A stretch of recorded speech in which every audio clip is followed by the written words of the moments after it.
ಪಂಚತಾರಾ ಹೋಟೆಲ್ಗಳಂದ್ರೆ ಸೇಫ್ ಅನ್ನೋ ನಂಬಿಕೆ ಇದೆ. ಫಾರಿನ್ನಿಂದ ಬರುವಂತಹ ಪ್ರವಾಸಿಗರು ರಿವ್ಯೂಗಳನ್ನ ನೋಡಿಕೊಂಡೇ ಆನ್ಲೈನ್ ಮೂಲಕ ರೂಮ್ ಬುಕ್ ಮಾಡ್ತಾರೆ. ಹಾಗೆಯೇ ರೂಮ್ ಬುಕ್ ಮಾಡಿದ್ದ ವಿದೇಶಿ ಮಹಿಳೆಯ ಕೊಲೆಯಾಗಿತ್ತು. ಈ ಕೊಲೆಯ ಬಗ್ಗೆ ತನಿಖೆ ನಡೆಸಿದಾಗ ಬಯಲಾಗಿದ್ದು ಒಂದು ರೋಚಕ ಸ್ಟೋರಿ.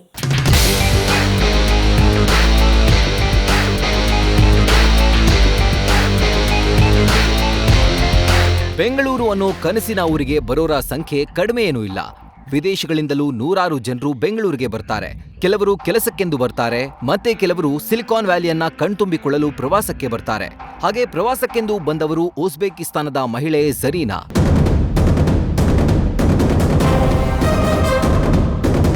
ಬೆಂಗಳೂರಿನ ಬಗ್ಗೆ ತಿಳಿದುಕೊಳ್ಳಲು, ವಿಶ್ವವಿಖ್ಯಾತ ಬೆಂಗಳೂರನ್ನ ಎಕ್ಸ್ಪ್ಲೋರ್ ಮಾಡಲು ಉಜ್ಬೇಕಿಸ್ತಾನದಿಂದ ಮಾರ್ಚ್ 5ರಂದು ಬಂದಿದ್ರು ಝರೀನಾ.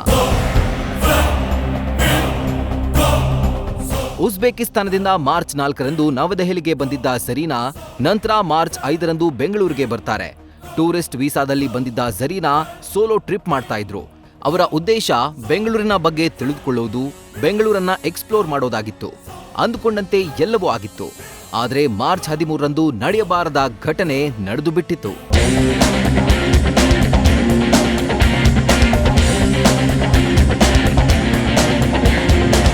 ಮಾರ್ಚ್ 13ರಂದು ಶೇಷಾದ್ರಿಪುರಂ ಪೊಲೀಸ್ ಠಾಣೆಗೆ ಸ್ಯಾಂಕಿ ಟ್ಯಾಂಕ್ ರೋಡ್ನಲ್ಲಿರುವ ಖಾಸಗಿ ಹೋಟೆಲ್ ಮತ್ತು ಲಾಡ್ಜ್ನಿಂದ ಒಂದು ಫೋನ್ ಬರುತ್ತೆ.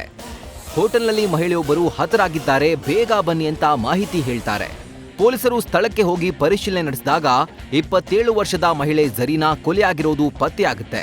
ಶೇಷಾದ್ರಿಪುರಂ ಪೊಲೀಸ್ ಠಾಣೆ ವ್ಯಾಪ್ತಿಯ ಸ್ಯಾಂಕಿ ರಸ್ತೆಯಲ್ಲಿರ್ತಕ್ಕಂಥ ಒಂದು ಖಾಸಗಿ ಹೋಟೆಲ್ನಲ್ಲಿ ದಿನಾಂಕ 13 ಮಾರ್ಚ್ 2024ರಂದು ಸುಮಾರು 11 ಗಂಟೆ ಸುಮಾರಿಗೆ ಒಂದು ಮಾಹಿತಿ ಬರುತ್ತೆ.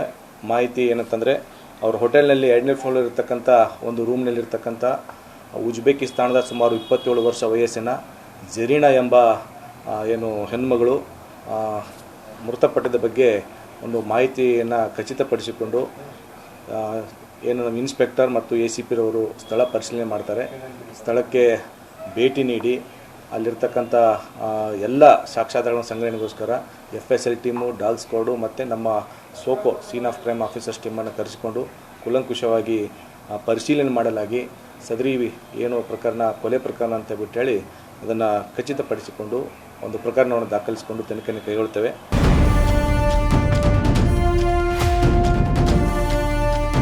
ಆನ್ಲೈನ್ ಮೂಲಕ ರೂಮ್ ಬುಕ್ ಮಾಡಿಕೊಂಡಿದ್ದ ಝರೀನಾ ಬಗ್ಗೆ ಪೊಲೀಸರು ಪ್ರಾಥಮಿಕ ಮಾಹಿತಿ ಕಲೆ ಹಾಕ್ತಾರೆ. ನಂತರ ಕೊಲೆಯಾಗಿರೋ ಕಾರಣ ಬೆನ್ನತ್ತಿದಾಗ ಭಯಾನಕ ಸತ್ಯವೊಂದು ಗೊತ್ತಾಗುತ್ತೆ.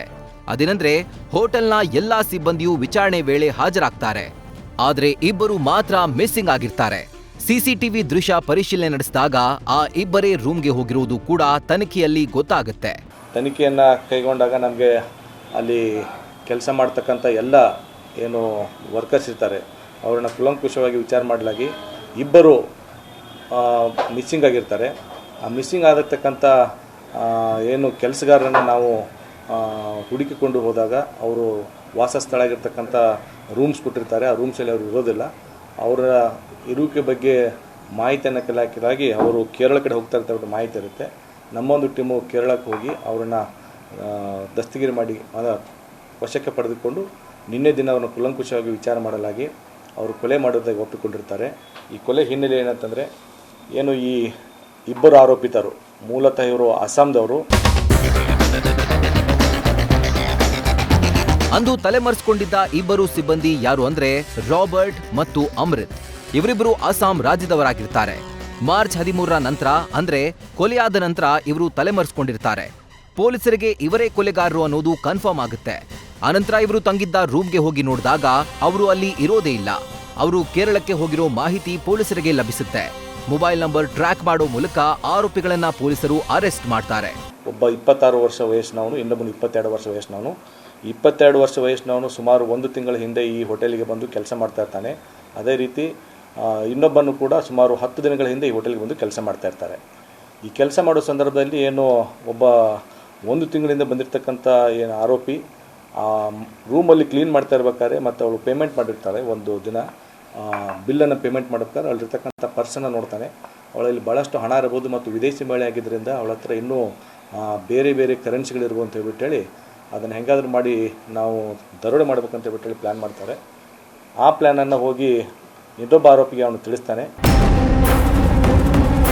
ಅಷ್ಟಕ್ಕೂ ಈ ಇಬ್ಬರು ಕೊಲೆಗಾರರು ಝರೀನಾ ಅವರನ್ನೇ ಯಾಕೆ ಕೊಲೆ ಮಾಡಿದ್ರು, ಮಾರ್ಚ್ 13ರಂದು ಹೋಟೆಲ್ನಲ್ಲಿ ಏನಾಯಿತು ಅನ್ನೋದೇ ರೋಚಕ.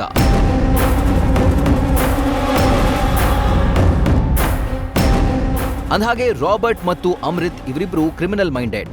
ಇವರಿಗೆ ದುಡ್ಡು ಬೇಕು, ಆದ್ರೆ ದುಡಿದು ತಿನ್ನೋಕೆ ಆಗಲ್ಲ. ಹೀಗಿರುವಾಗಲೇ ಝರೀನಾ ಹೋಟೆಲ್ನಲ್ಲಿ ತಂಗ್ತಾರೆ. ಇವರ ಚಲನವಲನಗಳನ್ನ ನೀಟಾಗಿ ಅಬ್ಸರ್ವ್ ಮಾಡಿದ ಕಿರಾತಕರು ಈಕೆಯ ಬಳಿ ಬೆಲೆ ಬಾಳುವ ವಸ್ತುಗಳು ಮತ್ತು ಹಣವಿರಬಹುದು ಅಂತ ಗೆಸ್ ಮಾಡ್ತಾರೆ.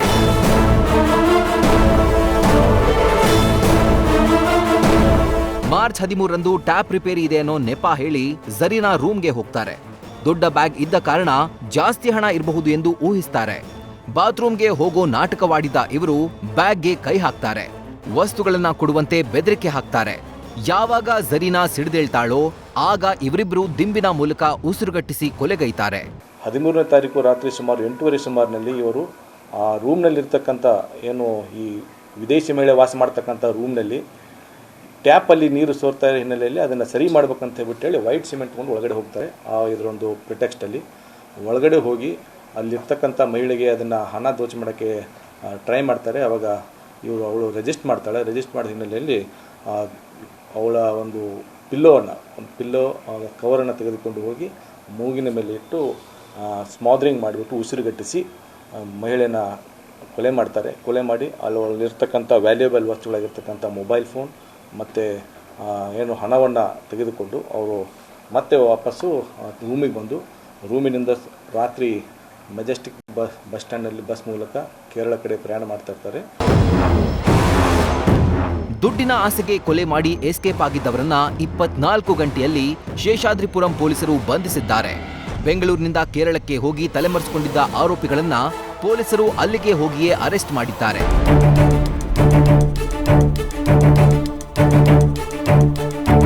ಕೊಲೆ ಬಳಿಕ 13,000 ನಗದು, ಉಜ್ಬೇಕಿಸ್ತಾನದ 2,000 ಮುಖಬೆಲೆಯ 2 ನೋಟು ಹಾಗೂ 5,000 ಮುಖಬೆಲೆಯ 1 ನೋಟು ದೋಚಿ ಪರಾರಿಯಾಗಿದ್ರು.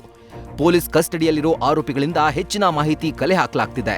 ಮೃತ ಮಹಿಳೆಯ ಪೋಸ್ಟ್ ಮಾರ್ಟಮ್ ಆಗಿದ್ದು ಎಂಬಸಿ ಜೊತೆ ನಿರಂತರ ಸಂಪರ್ಕದಲ್ಲಿದ್ದಾರೆ. ಆದರೆ ವಿದೇಶಿ ಮಹಿಳೆಯ ಕೊಲೆ ಪ್ರಕರಣ ಸಾಮಾನ್ಯ ಪ್ರಕರಣವಲ್ಲ. ಇಂಥ ಕೇಸ್ಗಳಿಂದ ಬೆಂಗಳೂರಿನ ಬ್ರ್ಯಾಂಡ್ಗೆ ಡ್ಯಾಮೇಜ್ ಆಗಲಿದೆ. ಹೀಗಾಗಿ ಸಿಬ್ಬಂದಿಯ ನೇಮಕಾತಿ ವೇಳೆ ಹೋಟೆಲ್ನವರು ಮುನ್ನೆಚ್ಚರಿಕೆ ವಹಿಸಬೇಕು.